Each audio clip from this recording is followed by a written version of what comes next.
Our world is filled with evil and suffering. War, injustice, violence, and greed choke humanity, while disease and natural disaster and famine kill millions more. We all know that this is not the way it's supposed to be. 3-year-old little boys are not supposed to die of cancer. Moms are not supposed to be ripped to shreds when a car bomb detonates. If there is a God, does He even care? Have you ever asked that question? Where are you, God, in all of this evil? Some religions say, maybe evil is an illusion. No, it's not. The moment a child dies, tens of thousands of which will today, is not an illusion. It is a nightmarish reality. Another answer religion gives us is maybe God has to allow evil so that we can have a choice. Really? So what they're trying to tell us is God had to allow the Holocaust to occur, otherwise you and I could not love Him freely? I can't believe that. And besides, it doesn't help us. It's not an answer. So the question remains, why has God forgotten about us?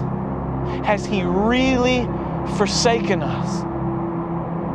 And that question was asked by a man named Jesus as He was being executed on a Roman cross. He cried out, my God, why have you forsaken me?" Why does that matter?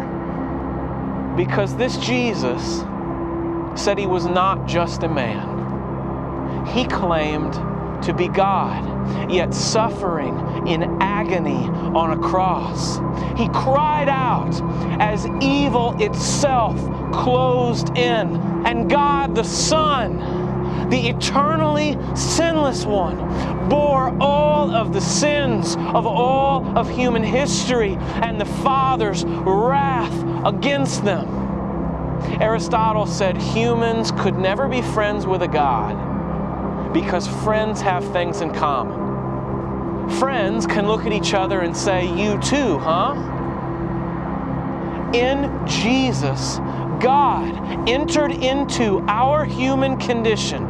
He shared in our sufferings, and He was condemned by His own creatures. Aristotle was right. Humans can never be friends with a God that they have nothing in common with. But in our suffering, we can look at Jesus and say, "You too, huh?" A man named Elie Wiesel survived Hitler's death camps and later went on to write about his experience. And he recalls an event in one of his books, and it's the hanging of a young boy that the Nazis forced the entire camp to watch. And this boy was so small that the weight of his body wouldn't break his neck.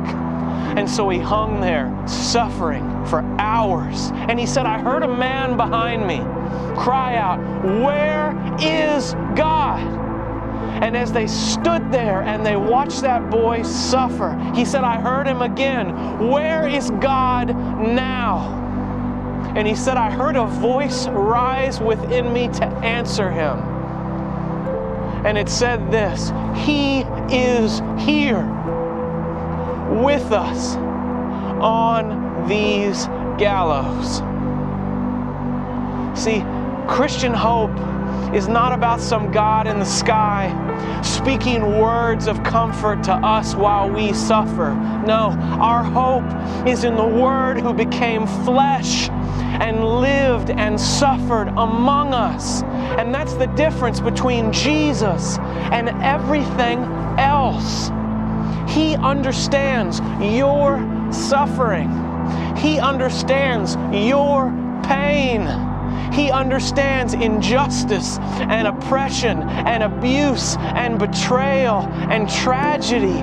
Evil is everywhere, and it's never been more clear than on the cross of Jesus, where God Himself became its willing victim for us. So what's the answer? Why is there so much evil and suffering in this world? God has given you something better than an answer.